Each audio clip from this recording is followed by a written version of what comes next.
Oh,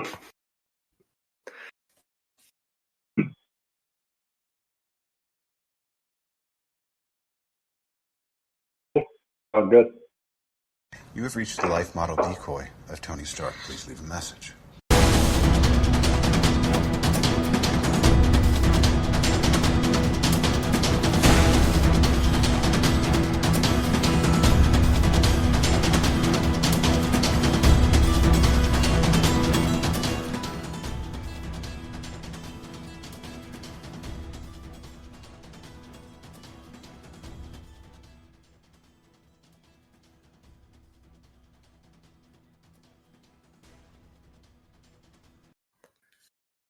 I am super duper, sir. Good sir. We have a very special guest tonight, and I am so. I said we have a very special guest, and I am so pumped. If you want to introduce the man, since you are the host.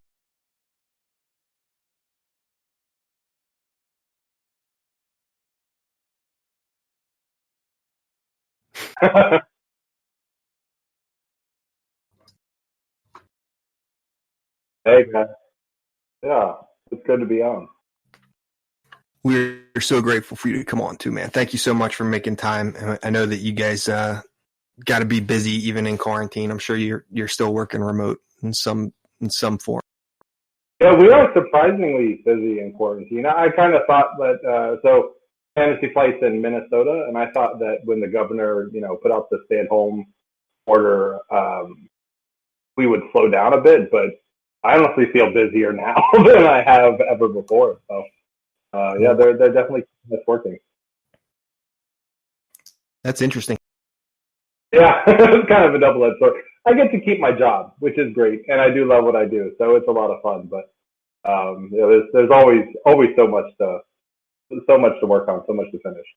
Yeah, it's interesting that you're still working from home. I'd imagine that at least playtesting has scaled back for you.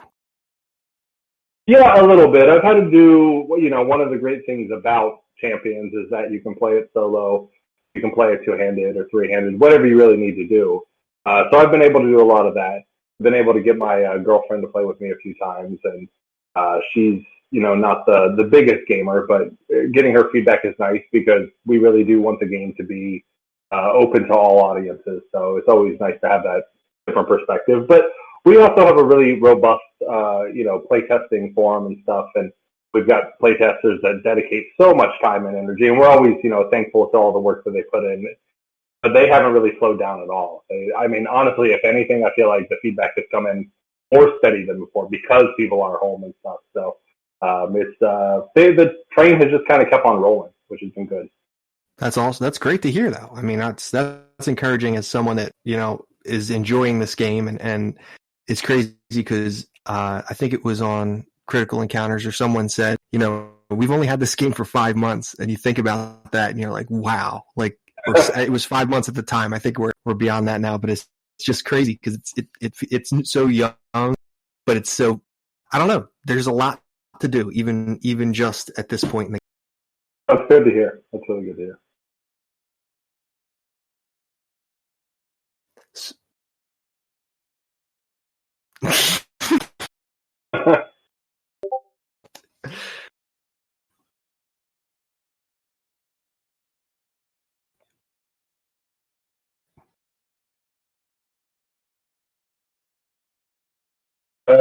So my first memory was when I was 3 years old, and I was writing my first. So I've been at Fantasy Flight for about 3 years now. I originally came in working on Android Netrunner, for anyone who's played that. Worked on that for about a year or so. The game eventually finished. But in that time, I also was able to work on Star Wars Destiny and Keyforge. We kind of helped out just, wherever it was needed. After Android Netrunner was done, we were told, the design team, myself, Caleb Grace and Nate French, that Fantasy Flight had acquired the Marvel license, so we were going to be making a cooperative Marvel game, and we started working on that. I don't even know how long ago. I guess probably a year and a half, 2 years ago. It probably would have been longer than that, yeah. And yeah, I've just kind of been on Marvel ever since.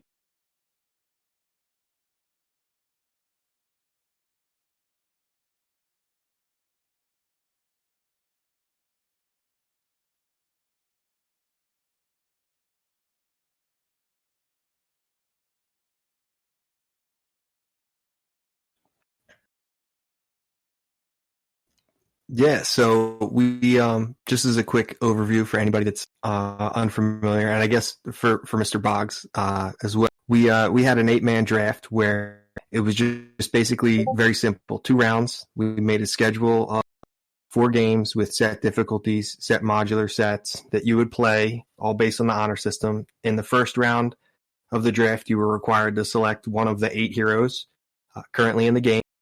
Or one of the 4 aspects currently in the game. Each aspect could only be selected twice. Each hero could only be selected once. So we worked through that draft, and then we came out, and then you would play solo through these 4 games. And Banana made the schedule. The schedule was insanely hard. It included many heroic level games, including a heroic 2 Ultron at the end, which was brutal. So we wound up with a 3-way tie after the 4 games, and it's all honor system. I mean, you can't enforce anything. I know Kennedy Hawk recorded a couple of his games, but I mean, you can't. We're all on the honor system. Not everybody's recording games. But 3 people were at 2-2 at the end of the 4 games. So we came up with a tiebreaker, which was we decided to tone it back a little bit. We came up with Expert Ultron as the tiebreaker, and if you won, there was tiebreakers. If you won, it was the first tiebreaker was how many rounds did it take you to win, and the second tiebreaker would be how much threat had accumulated, and you would add whatever the threshold was for stage 1, 2, whatever it was that had already been completed of the scheme. And there was also different tiebreakers if you lost, in case all the competitors lost.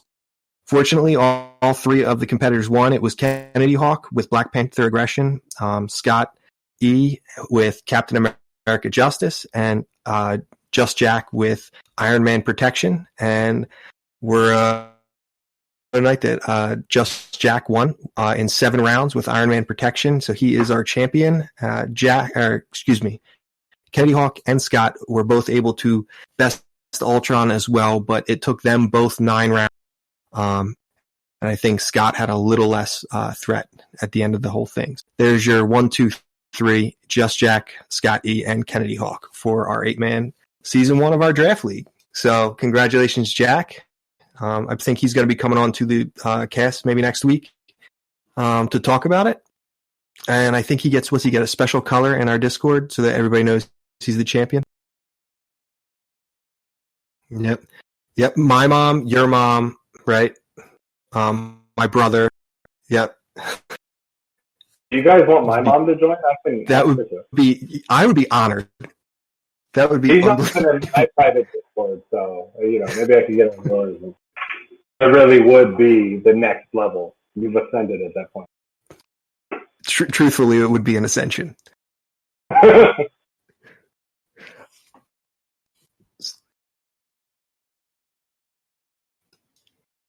Yeah, so we kind of figured some with everybody in isolation, this was a good way for people to interact. And we noticed some flaws in our own system for this draft. So we're gonna really expand on it and try to diversify it and make it a little more interesting. And keep it fresh. So we've got a new schedule. We're going to turn it back to 3 games instead of 4. And we're actually going to do 4 rounds this time, where each player selects 2 heroes and 2 aspects. You can't select the same hero twice, and each hero is in the pool twice now. Each aspect is in the pool 4 times. I'll be having a draft board in our Discord with pictures during our draft so everybody can keep it straight. And of course, yes, those are the only kind.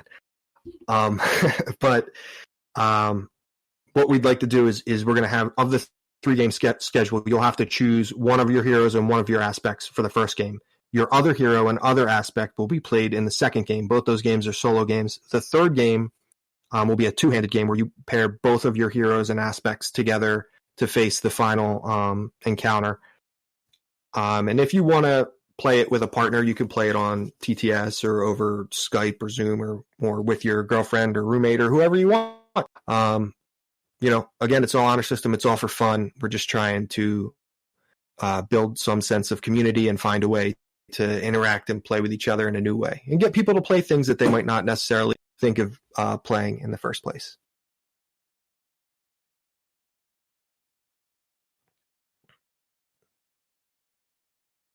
No more Claw Heroic 2 with Doomsday Chair, please. Let's see. I guess Wrecking Crew's out, so maybe Wrecking Crew. That's kind of a cool scenario. I like the mechanics there with the villain poking faster back and forth. I was, part of the main design for Green Goblin, so I'm kind of biased there. So maybe some of the newer scenarios. This is maybe fun. And this whole system sounds awesome, by the way. I just want to say this is a really cool thing that you've constructed. I always like hearing about these community events. Cool. I kind of want to do this. It sounds really awesome.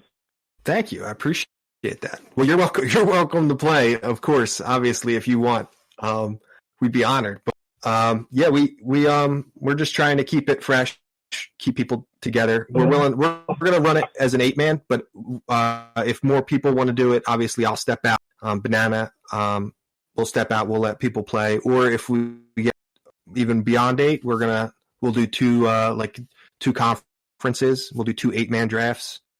So we can break it up and expand it, however. But a couple of the ones you listed there for encounters are on my short list. We had Heroic 1 Wrecking Crew in Season 1, and that actually felt like a really nice sweet spot for difficulty where, it can get out of hand, but you can kind of compete too if you know what you're in for. So it felt like that's cool. I haven't played Heroic Wrecking Crew yet, so that's good to hear that it makes them, gives them a little more. It felt really good. I found it to be. I lost. I went 0-4 for the record. I was Ms. Marvel leadership. I picked in the 8th spot. So believe it or not, Ms. Marvel fell to the 8th spot, which I was kind of shocked at. But then I on the way back, I just had the perception that leadership was really powerful. I probably should have just taken aggression because I'm much more comfortable with Ms. Marvel aggression with the current card. Yeah, she is very well suited towards it. Mm-hmm. But yeah, I got stomped all 4 games. But the Wrecking Crew one was a nail biter. So, but yeah, I enjoyed it.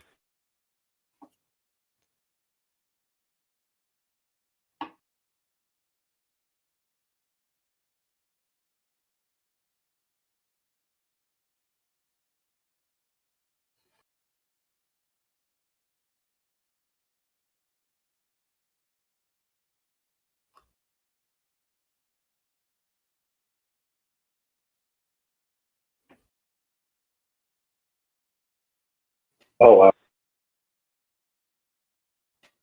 I don't think anybody made it past round 4 of Ultron.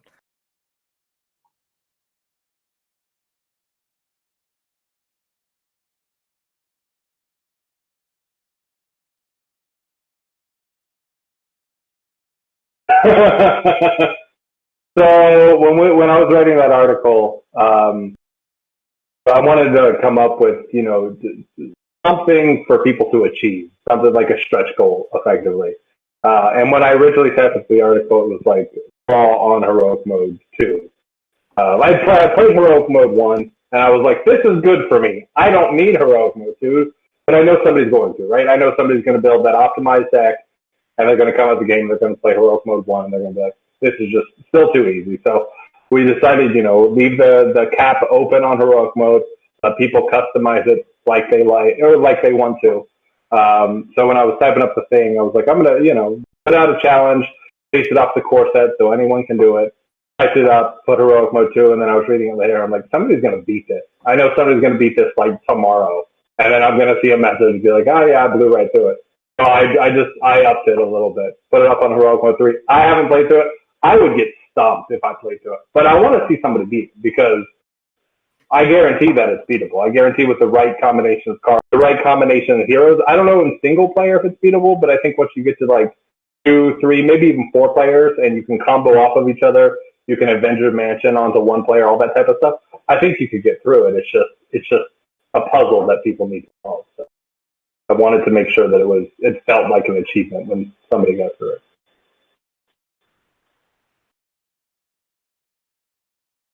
I think I watched that, yeah. It was the closest. It's the closest I've ever seen to somebody table flipping while playing with themselves.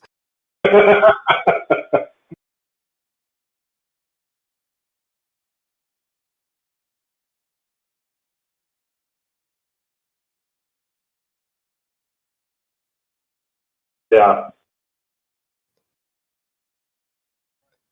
Yeah, we've tried, or I tried with you, Banana, and with my friend Scott. We tried Heroic One Claw, Doomsday Chair twice now, and we have been in the game, and then suddenly it just is, you're just staying afloat, and you're on a sinking ship, is what it felt like. But it was tough. Claw's brutal because he's just ripping through his deck, double boosts, Yeah, double encounters.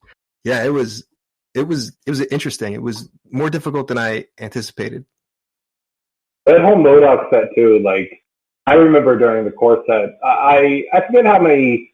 I probably played through the MODOK set maybe a handful of times, 5, 6 times. We had a ton of people on the forums that played it and really enjoyed it because they liked that challenge. But every single time MODOK came up, I was just like, I hate this guy so much. The Retaliate too, his stupid attachment that brings him back to life, like. I feel like sometimes I want the challenge, and then the challenge comes to me. I'm like, no, I just want to win. That's why I'm playing. And MODOK ruins that every single time. So, yeah, I knew throwing him in with Claw and then putting a heroic number on there was going to be it's a real tough time. But I guarantee somebody will get through it. I wouldn't be surprised if, even with the release of Black Widow, somebody's going to find the combination of cards. Maybe Doctor Strange will be enough to push it over the edge. Yes. Yeah, I feel like in the next few packs or so, somebody will knock off that challenge. There's definitely some really strong cards in those next 2 packs. Oh yeah, there are. There really are. And I mean, just Black Widow, Doctor Strange, and Hulk. All of those heroes are really strong as well. So. Mm-hmm. Especially Doctor Strange. Like I feel like the very high level skilled players, they're going to be able to do some really cool things with them. So. I already told my entire play group I have infinite dibs on Doctor Strange. So of course, outside of draft, don't even think about it. Cannot.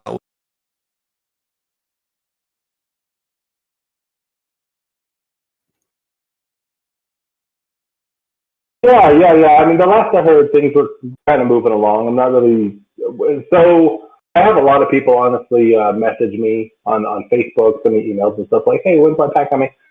I don't have a lot of connection to that type of stuff. The design team in general, like we just sometimes, we're told, oh, things are going to be delayed or things going to be shipped early. All this stuff we kind of learn when other people do.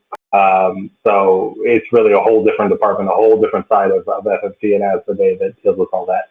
But from what I've heard, things are moving along, kind of like we announced they would. So. He should be out relatively soon. That's good to hear.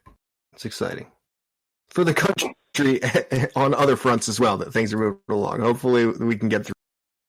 Yeah, hopefully. This is getting old. We have I know Banana's in a similar situation, but my wife and I have 2 kids, 2 and under, and she's been home nonstop with those 2 kids. I've been working. I'm considered essential, but she's been cooped up in the house, and she's just about at the end of her wits. Oh, yeah. It'd be intense. I do not have kids, so it's just me and my girlfriend. And so I can just sit in quiet and play video games. I don't have to worry about anything. Yeah. I definitely for all the people that, have to. That's just. I was in South Korea for about 5 years after college, and I taught the whole time. Especially teaching kindergarten, man. That was just like, they're just balls of energy, and I could not keep up. Can't imagine having 24 hours a day. Cool. You taught kindergarten in South Korea? Yeah. So it was fun. There were a lot of things I really liked about it. Ultimately, it wasn't something I felt like I could do for long term. And I am, so much happier in the role that I have now. But I got to travel a lot, got to meet a lot of cool people, got to do a lot of really cool things. So it was A lot of fun. Yeah, after I got out of college, I had a friend who basically was like, "Hey, as long as you have a bachelor's degree, you can go abroad, specifically to Korea, but you can go to a lot of countries, really, and you can go abroad and just work there and make decent money. It's not great money, but it's decent money, and you get to travel and just kind of live in another country." And I was like, "Yeah, that's okay. That sounds cool." So we checked it out, went through the government process. I got over there. I think that was back in 2000 and right at the end of 2011 was when I arrived, December 2011. And then I was there right until the end of 2016. So I started at FFG January 2017. So I was there a stretch of 5 years, pretty much exactly, and just taught at a bunch of different schools. 5 different schools actually, a new one each year. Kind of moved through different parts of the country. So it was a whole lot of fun. Wow, that's incredible. Yeah. I want to go back there. I don't know if I want to go back and live there and teach again, but if I could just go back there and just hang out for a couple months, I would definitely do it in a heartbeat. It's such a cool country.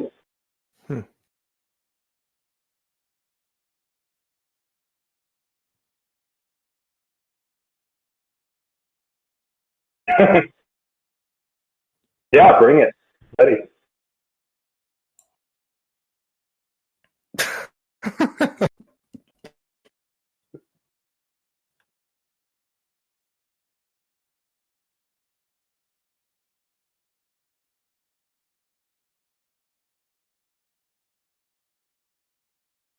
When I was young, my favorite cartoon when I was 4, 5, 6 was the '90s Spider-Man cartoon and the '90s X-Men cartoon. Loved both of those. On top of Power Rangers and also there were a lot of really good cartoons then. The Batman cartoon, all of those. Oh, the Batman cartoon was epic. So good. It was such a good cartoon. But Spider-Man and X-Men, I would watch all the time. I loved Spider-Man specifically. And I was always a big Spider-Man fan, up until I was a teenager and kind of too cool for all that stuff. But I always kind of kept an eye on it. I never really had any comic books, mostly because my mom wouldn't buy me comic books, but I wanted them. When the Spider-Man movie came out in 2001, I think it was, with what was his name? Tobey Maguire. Tobey Maguire, thank you. Yeah, I loved that movie. Like the first one, like the second one. I had mixed feelings about the third one. Loved all the X-Men movies when those came out. I enjoyed very much that aspect, but I was never really into the comics. Not because I didn't want to be, but I just didn't really have access to them. And it wasn't until I started working on this game. When I heard we had the Marvel license, I was just like, that's awesome. I love Marvel, but I know that there's a lot more that I can learn about it. So I started going through. Marvel actually has this really great website called Marvel Unlimited, where you can go through and just read pretty much every comic. I don't know if they post their newest ones on there, but I think it's everything that's a year or two old. Everything before that, they post up on there. So when I was working on Miss Marvel, for instance, I read so many of her comics. I read quite a few for Hulk because I was the primary on Hulk. I read quite a few for some of the villains in the Rise of Red Skull box. So I've been able to do a lot of research on there. And then honestly, sometimes in my free time, I'll just read the comics for fun because they're so great. But this is kind of the first point in my life where I've really been able to indulge in the comics. Up until then, though, I always enjoyed Marvel, but not as much as Caleb Grace might have.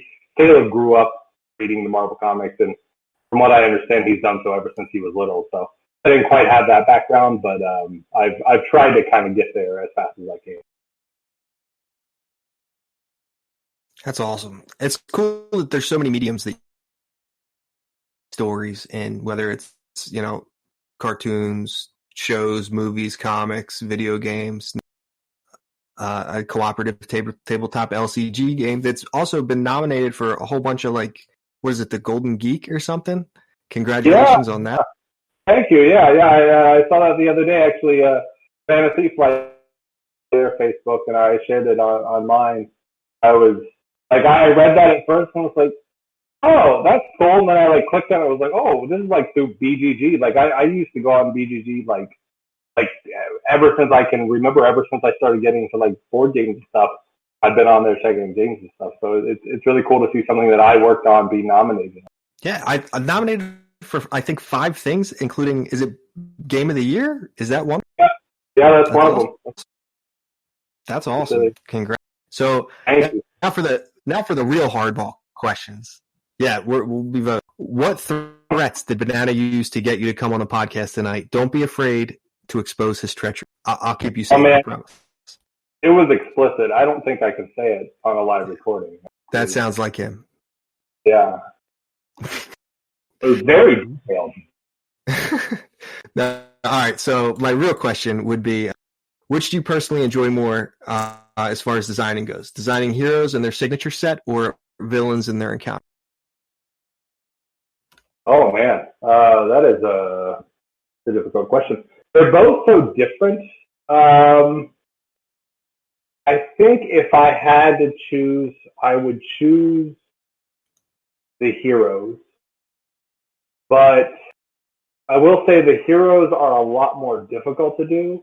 Like, heroes a lot of times will go through multiple iterations, because players will figure out really strong combos or ways to break cards or unintended things that we didn't really see. And so sometimes we'll have to change the design and iterate upon the design. And it can be a lot of work. It's fun, but it is a lot of work. Scenarios, on the other hand, sometimes you'll make a scenario and maybe the numbers are off a little bit. Maybe, there's too much bet that goes on the main screen, or the villain hits a little too hard, something like that. But a lot of times you can get the mechanic down pretty quickly. You just need kind of that stick, that thing that makes the mechanic, the scenario feel, different than the other one. So, and as long as that's working well enough, it's just a numbers game at that point. So, I feel like the heroes are probably more engaging, and so I'm usually a little more excited to do those. But sometimes, the villains are just like, it's really nice just to be able to make something and test it and be like, hey, this works. Like, it can be very satisfying. That instant gratification. Yeah, exactly. Cool. You got one, Banana?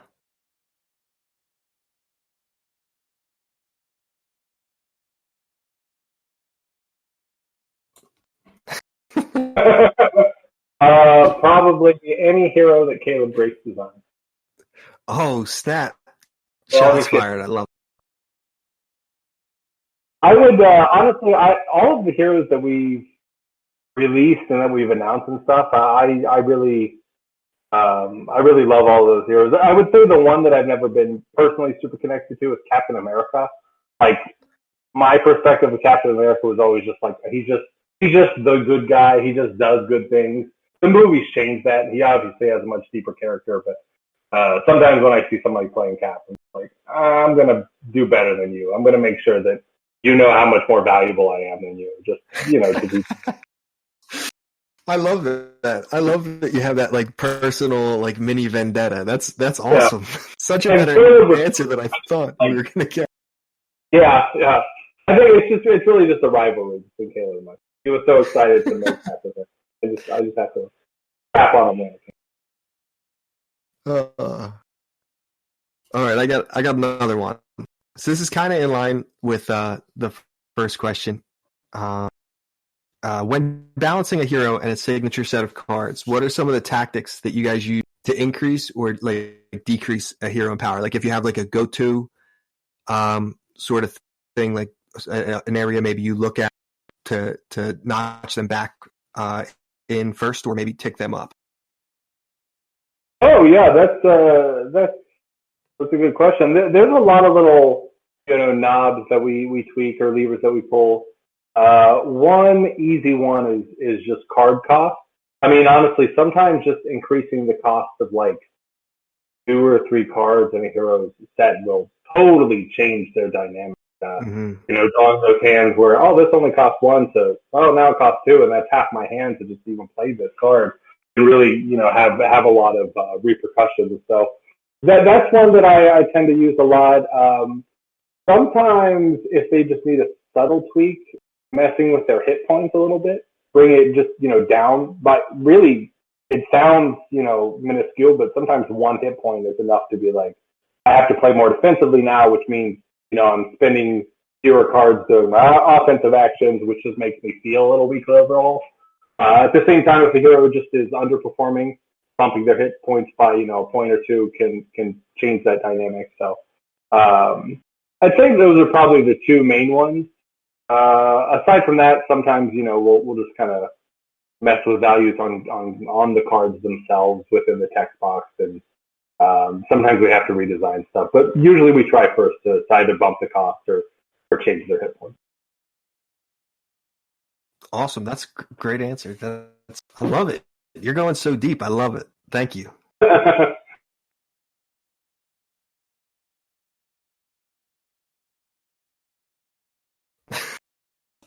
Oh, man. I would say Dr. Octopus.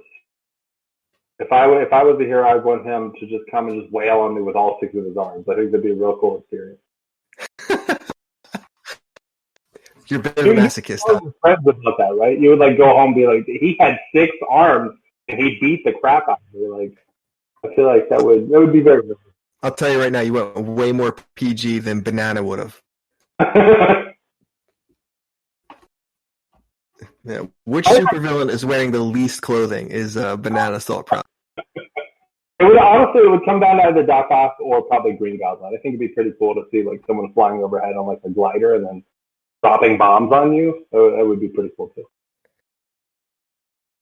Those would both be epic stories for sure. Yeah, they definitely would be. Yeah. Well, you didn't say that they killed him. All right, I got another one. This one, I don't know if I don't know how deep you went on testing for certain things. I know, correct me if I'm wrong, but I think from what Caleb said, he is the primary on the Red Skull, but you specifically designed Absorbing Man. So my question is, have you had a chance to enjoy the entire campaign, Rise of Red Skull, inside or outside of your job? And if you did, just tell me who you played with, if you can, like both like people and like who you guys played as, just out of curiosity, like what your experience was. Yeah. Caleb was the primary on Rise of Red Skull. But any time that one of us is working on a product, the other one is there to help, to give feedback, to play test, to do all that stuff. So I've played every single scenario. I've played through the campaign. I've played with Hawkeye and Spider-Woman. I know I played through the campaign with Spider-Woman a little bit. I kind of helped with her design quite a bit, myself and Jeremy's Wern. I also played through good chunks of the campaign with some unannounced heroes, the ones that are right after the Rise of Red Skull. So hopefully we'll be announcing those relatively soon, and I'll be able to talk about those more later. But I've gone through the whole thing. I believe, I did it in like a 2-part session. Sometimes we'll do like these local playtests after work. And I think I did the first, it was first 3 scenarios, like the one week that we tested in, and the last 2 the next week. Excuse me. And I played with, I think it was Jeremy's Wern in that one, and then a couple of our other local playtests. I don't honestly remember who they were playing. We were kind of, we tend to test kind of everything in these big blocks. So I might have been playing, Spider-Woman, and Jeremy might have been playing one of those unannounced heroes, and somebody else might have been Hawkeye. So we're just kind of playing everything all together. Yeah, I'd imagine it ends up running together at some point, especially with you're off in like 3-year land where we're back on, like I said, like we're in 6-month window. It's probably hard for you to keep it all straight at times. It is a little bit sometimes, yeah. It's sometimes I'll see, a pack will release, somebody will be talking about a card, and I don't want to say I forgot what the card is, but sometimes I will have to look the card up and like, what does that do? Oh yeah, I remember that one now. It's just, by this point we're so many packs ahead, we're so many products ahead that there's a little bit of a disconnect for sure, but we definitely try to keep everything in perspective.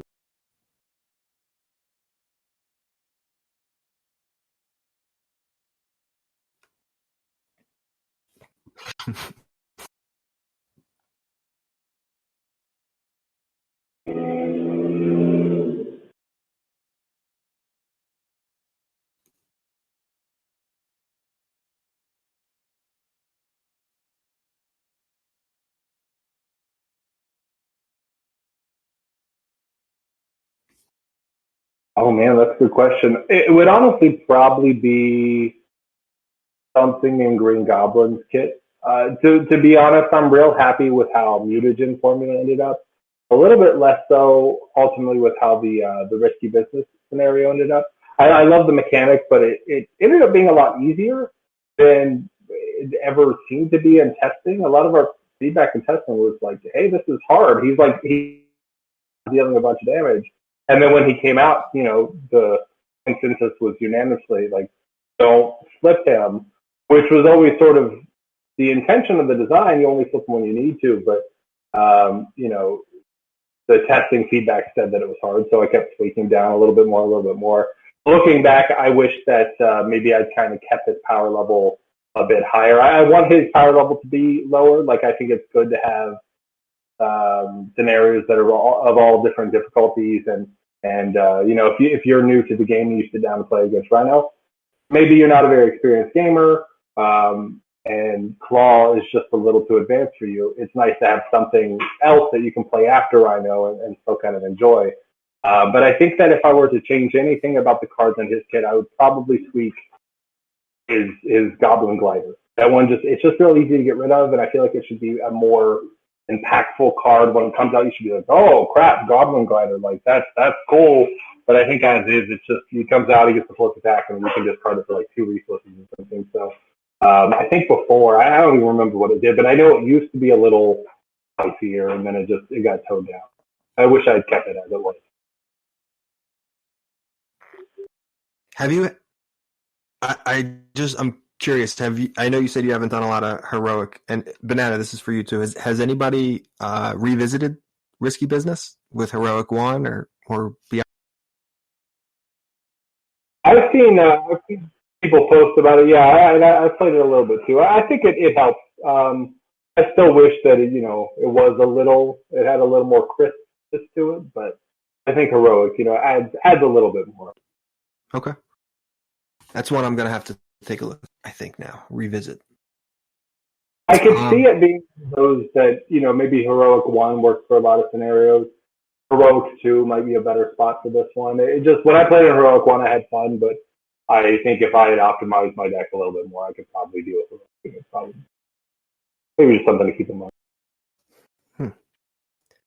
So I'm going to give you my next question here. And you said that you were primarily the designer of the Hulk. Is that correct? Yeah, I was the main one in the Hulk. All right. So when we saw the Hulk for the first time, for whatever reason in my head, I had this is also relating to something you did. I had in my head that Risky Business was basically like the beta for the Hulk. And I was like, oh, we're going to get this thing where he's going to get like rage counters and he's going to flip like out of your control and you're going to have to like maintain his rage, all this wild stuff. In the end, it would have made the character so, like the skill cap would have been so high, which probably wouldn't have been thematic in the play sense. Like, yeah, I think you were going for like hey, we're going to smash with this hero. But I'm curious if when you guys were designing the Hulk, was there any radical iterations that happened like that wound up getting scrapped, or was it just more of like a minor tweak to find the right balance there? Yeah, Hulk actually went through 5 different major iterations. Like we rage counters. That was the very first iteration. That was exactly where my mind went. Like, you're going to build rage in Hulk mode, and the more rage you get, the more powerful you get. Sometimes you'll have to flip back to Bruce when you don't want to. There was also this mechanic too, where sometimes you were Bruce and you had to flip to Hulk when you didn't want to. Like, a lot of the feedback that I saw, from our announcement was, I was just like, yep, we tried all that, and it wasn't that it didn't work. I think that there definitely were some merits to it. There were definitely some things that I liked, but at the end of the day, we want Marvel Champions to be as accessible as possible, and we definitely have to keep in mind the high-level player, the player who really wants that challenge, who's a really good card gamer, who has followed our LCGs for many years. But we also have to keep in mind, the 10-year-old kid who's watched all the Marvel movies with his dad or his mom, and he just wants to sit down and play this card game, and maybe he doesn't have a lot of experience with these types of games. And the more we talked about it internally, the more we felt like a Hulk, of all characters, was probably really going to resonate with a lot of the players that just wanted to jump into the game and just wanted to do really cool, big things. And Rage counters, they were a little bit mathy. They were very brainy, and Hulk kind of shouldn't be that. Like when I would play Hulk with rage counters, I personally enjoyed it. But I'm also the guy who designed Miss Marvel. Like I like those very complex, interactions and stuff. And there was a point one day where I was I remember the moment I placed the counter on Hulk, and in my head I was like, this doesn't feel like Hulk. Like this doesn't feel as visceral and as raw. Like I should just be jumping into the action and smashing stuff, and then that's what it is. So it was kind of a conceit between, saying like, yeah, maybe we could go a little more thematic, but let's try to keep things simple and mix it with the theme at the same time. And ultimately, that's why we ended up where we did. He's very powerful. He has, a lot of really bursty abilities, but you can't control him as well, so you have to discard your hand and stuff. And that all really came about because we want to make sure that this game is as open as it can be to a very broad audience. And that obligation is for me, that's like the key. Like that, with that, like that obligation makes it all work. And I'm like, oh, okay, cool. We got, uncontrollable flip back and that huge penalty that doesn't go away with the extra boost icon. So I think that put the icing on the cake, and I totally get where you're coming from. Actually, for a long time, really, all the way up until close to the end, he actually had two obligations where they both did the same thing. Yeah, right. It was like this. That was one of the first things that I thought up with him. I'm like, he'll have two obligations, rage counters. That's the Hulk. And when we changed the rage mechanic, I was pretty okay with changing it. Caleb kind of helped me see the light that, the rage mechanic, as cool as it was, maybe it wasn't the best way to represent him. But the double obligations, like I was attached to that. I really try not to get attached to designs because I think it can kind of obscure, the final product. It can make you make decisions that aren't the best for the game just because you're like, I thought of this design, it's my baby. That's not a good reason to keep something. But in this case, I was kind of doing that, to be honest. It was like two obligations. I really want to have it. And it was towards the very end, and there was a game I watched somebody draw the obligation and have to flip back, and then the next round draw the obligation. It just wasn't a fun moment. Like, it sounded really cool, but I felt like, one is enough. You get that thing, it tells a story, you can talk to your friends about it later and have that memorable moment, but just being forced to do this thing over and over and over, I feel like it could get repetitive really, really quickly if you were kind of even slightly unlucky. So we ended up just going the one obligation. And looking back, I think that was the right decision. I think it'll still have a lot of the same impact. This is awesome. This is like behind the scenes. Like, this is awesome. This is great. I love how candid you are with all this. Thank you so much. This is yeah. I know people are curious about this type of stuff. I would before I ever started working at FMG, when I would listen to people talk about things they design in games, I always loved all that information. I like seeing the process, and I think it's important for the community to see. I think it's people who are really into this game, who love it just as much as myself or Caleb do. Like, they're very curious about how the game they love kind of comes to be. So I'm happy to share as much as I can because I think it's kind of good for everybody all around. Awesome. Mm-hmm.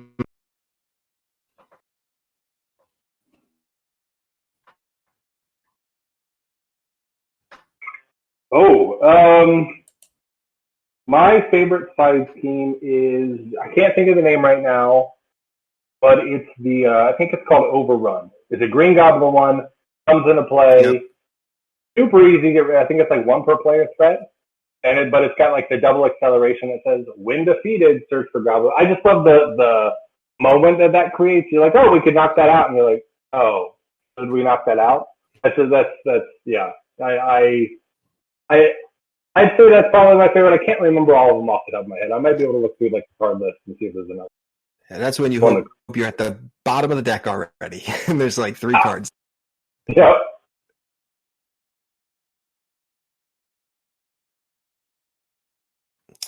Sure. I know this might be tough because I don't know if you view them like kids or favorite kid or whatever, but I guess they're not all your kids. Some are your stepchildren, like Captain America. So, who in your view is the strongest and weakest hero to date? Oh, it is hard to say. And it can, strongest can be a negative connotation as well. Because I mean, I don't necessarily like it if it's too powerful of a hero. So it's not necessarily to say it's your favorite or anything. Sure.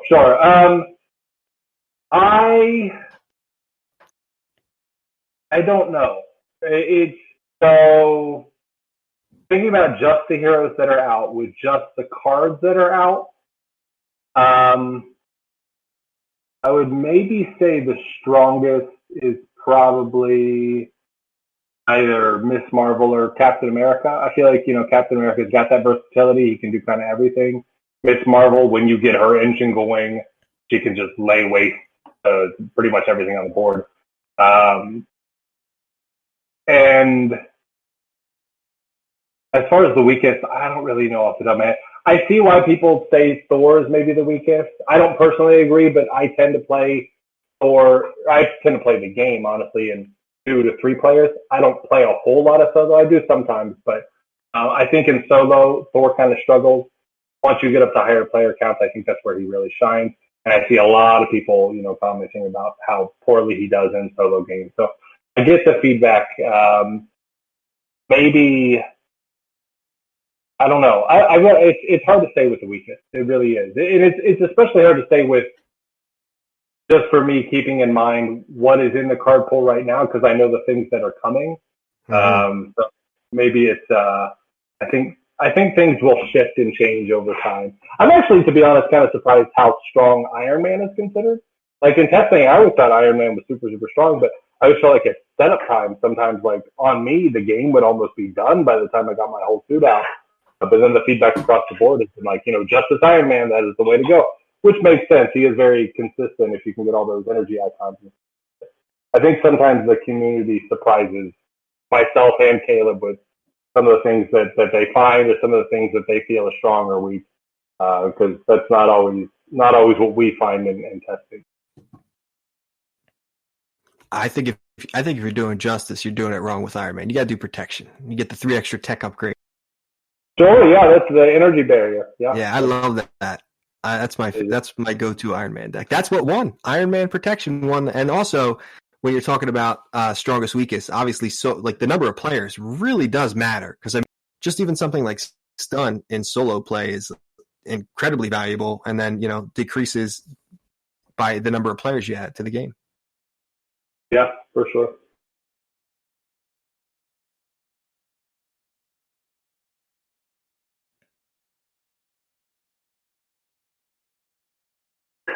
Yeah, I think allies have a lot of value. You can use them to attack, thwart, get rid of tokens, do whatever, and then you can block with them.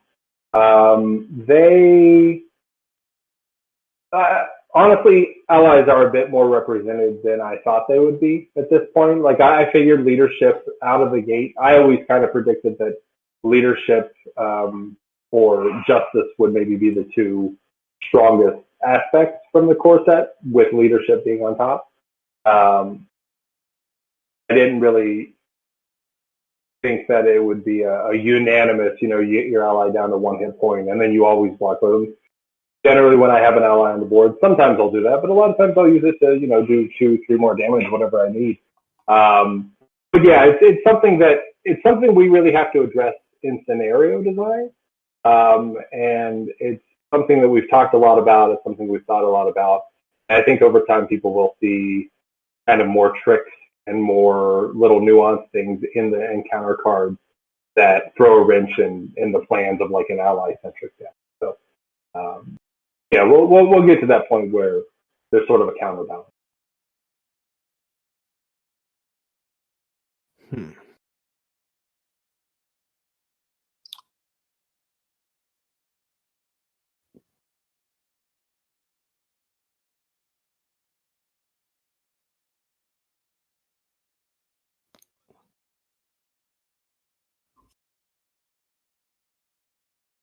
It was there was a 5th aspect. It was called determination. It was in alpha testing of the core set for a long time, and to be honest, it was my favorite aspect because its whole thing was kind of self-sacrifice. It would do anything it needed to get ahead. I always love those types of mechanics in pretty much any game where, you know, you have to sacrifice your hit points, discard cards from your hand, whatever you got to do to deal more damage, play more, you know, allies, just really put yourself further ahead in the game. We tested with it for quite a while, but eventually we just got to the point where we felt like it was the aspect that just didn't shine. Every other aspect had its specific thing. Like aggression is really good at damage, justice is really good at threat. But then within those things, we had very clear ways to sort of break up the pace. I think what Stealth Strike is in Black Widow's card, that's an attack card, but it's a justice card, but it feels justicey. It feels like a justicey attack. It was kind of hard sometimes to come up with like a card that felt determination, that just wasn't the same thing, like up, discard a random card from my hand, up, take some damage. And we kind of got to a point where we just wanted a bit more card space, A, but B, we felt like, you know, determination wasn't necessarily carrying its weight. And then C, we all sort of agreed, myself, Nate, and Caleb, that having just 4 aspects, we could effectively divide determination up amongst the 4, give, you know, some of those rewarding things to justice and damage things to aggression and so on. And players could still have those moments of tension where they're doing things against themselves to get ahead, but, you know, they would have those moments without having an entirely separate card pool for it. So there were just a lot of kind of signs that indicated we should remove it. And as soon as we did, I personally felt at least that the card pool was stronger for it. It's crazy that you think you like that you can identify that, you know, a 5th aspect is bad and the card pool stronger. That's, I don't know, that's just like a nuanced thing about your career that is fascinating. You know, I'm fixing security cameras and phone systems, and it's crazy. It's just I guarantee if I was in that situation, I would have no idea what I was doing.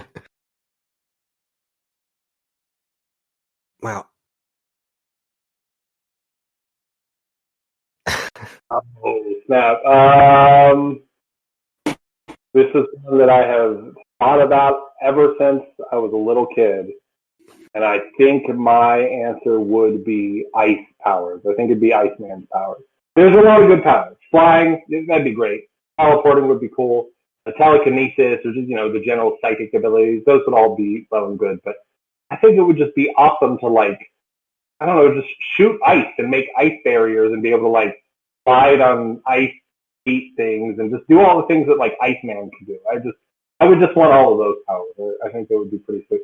And also just subtle things too. I think it was like in the second X-Men movie where he just like touches his cup of like water and then it's just like a cold cup of water. Like that would be amazing. That would be so cool. So I'd probably take ice. That's a good one. I got 2. I'm not sure.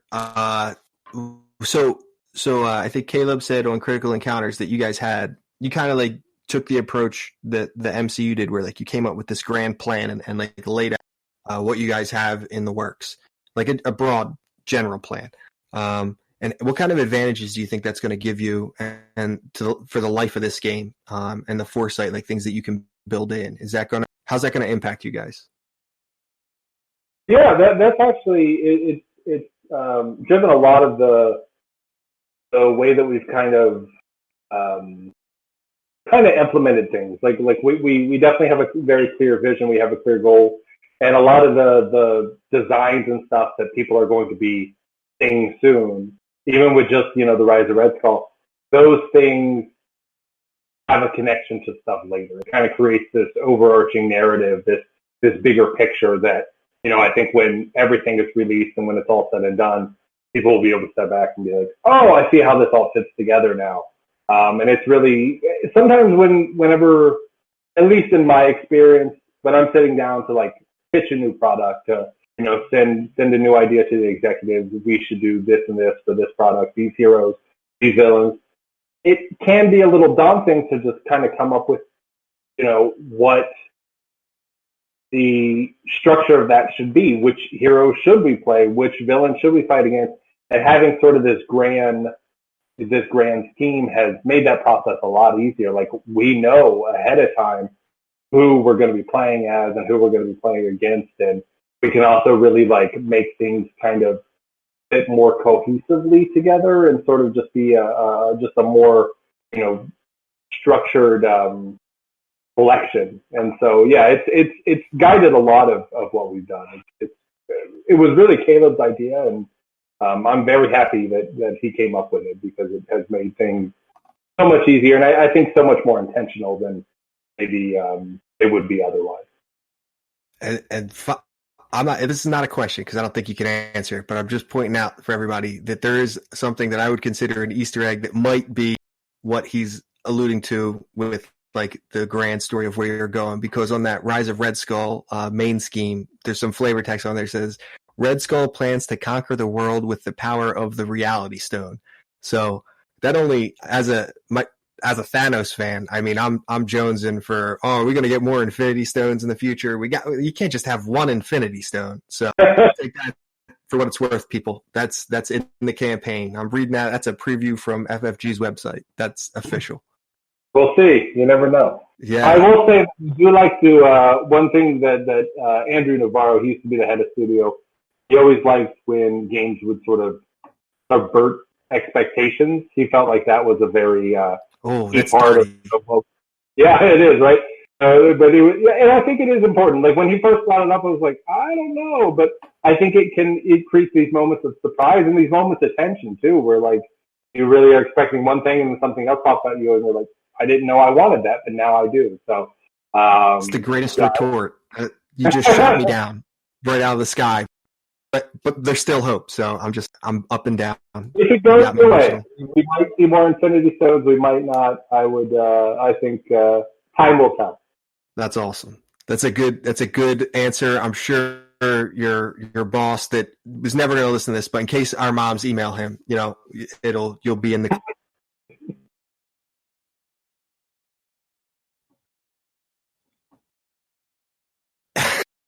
Sure.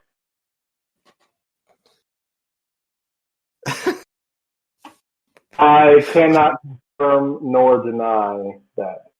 I think he blinked 3 times, Banana. I counted 3. I heard it. I will say that we've heard a lot of people talk about Moon Knight. We know that, to be honest, I've never read a Moon Knight comic, but I also told some people that work at FFG, specifically in the miniatures department, that I'd never read one. They're like, what's wrong with you? You need to read one of his comics immediately. So there's definitely love for him, and we are aware of that love. So he might be a hero that we see one day. We'll just have to see.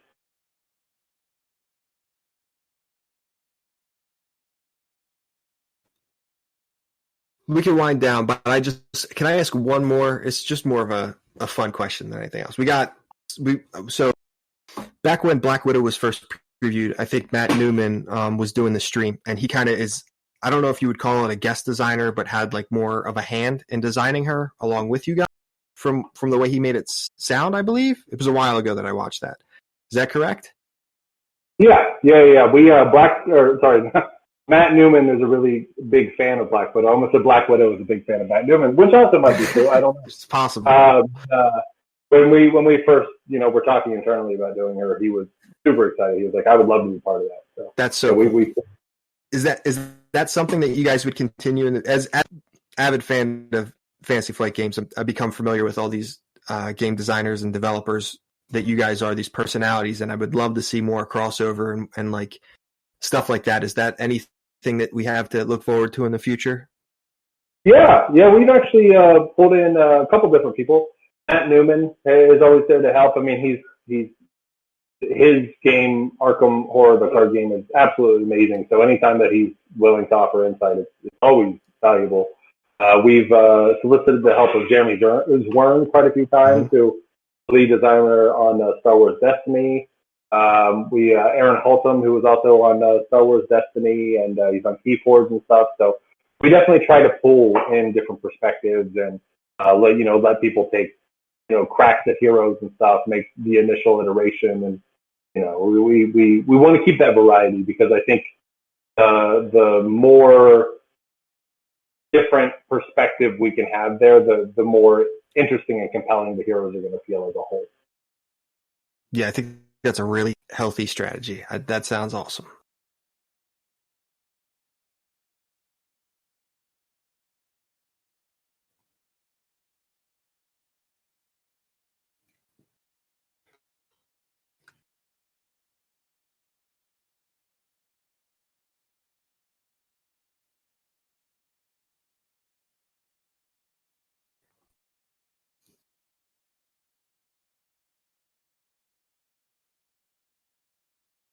Oh, that's interesting. Yeah, I mean, I know that so our philosophy for designing cards, on whether they're better for solo or better for multiplayer, whether they're equal throughout. I think at the end of the day, we just want to make sure that every card is fun and exciting, but not every card has to like excel in every single mode. I think like Get Over Here is a good example where in solo it's not going to do a whole lot. It deals that damage, which is nice, but you can't pull minions from other people. Um, but in 4 player, 3 player, it's a really good card. So yeah, there are definitely some cards that I honestly can't think of any off the top of my head that would excel at single player over multiplayer. I am blanking a little bit, but I guess honestly anything that stuns, like Mockingbird, I see her in a lot of decks. I think testing in the core set, I thought Mockingbird was a fine ally, but to be honest, like she's represented way more than I would have ever thought. But I think that comes down to a lot of the people really, wanting to play the solo or even the 2 player games, and that stun being so valuable there. So anything that can control the villain, webbed up is one of those cards as well. Like, those are very, very valuable in single player. Whereas anything that's good at reaching across the table tends to be good in 3 or 4 players. And unfortunately, I can't think of more cards off the top of my head that are more specific to the examples. But generally, when I build a deck, I try to think, how am I going to work best with my teammates, if I even have teammates, and then just kind of go accordingly from there.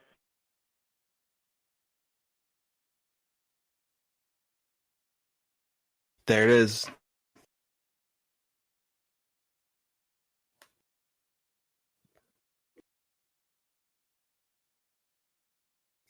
Just thank you very much for coming on, Mr. Boggs. We appreciate you. Thank you being so kind and answering all our questions and putting up with this. I know our moms appreciate it. That was a lot of fun. I appreciate you guys having me on. It's always fun to talk about.